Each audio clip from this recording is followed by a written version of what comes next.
Hi, it's Dr. George here from EliteTattooAftercare.com. Today I wanted to have a brief chat about UV inks that are used in tattoos, or they're also called black light tattoo ink. And the idea behind it is that when you get tattooed with this particular ink, that it will fluoresce or light up when it's under UV light. There's a couple of concerns with regards to this ink. The first is that it's very, very expensive, so it's much more than traditional tattoo inks, but it's not actually very well tested. That not all of the UV inks are FDA approved, which means they've been tested to be safe for use in consumption. The other thing is that not all of the UV inks have actually been proven to be safe to use in humans.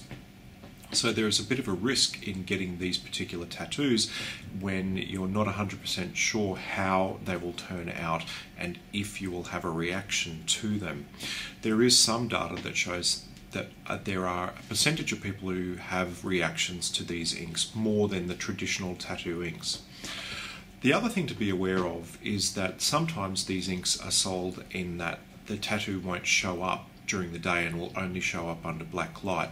That's not necessarily the case. That it's been shown that if exposed to UV light during the day, that it will show up, and that over a longer period of time the ink can actually turn to a brownie or a pink colour, which means that the tattoo will become visible no matter what the light is.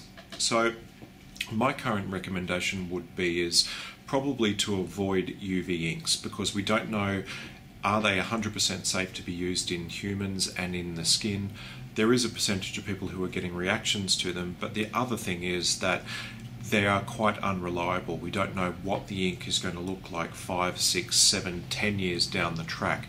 So I would recommend, if you're looking for a tattoo that's going to be hidden during the day but able to be seen during the night, then I don't think UV is the way to go. You either choose a position on your body where the tattoo can be hidden during work hours, or you don't get a tattoo. I hope that's kind of helped clarify it a bit.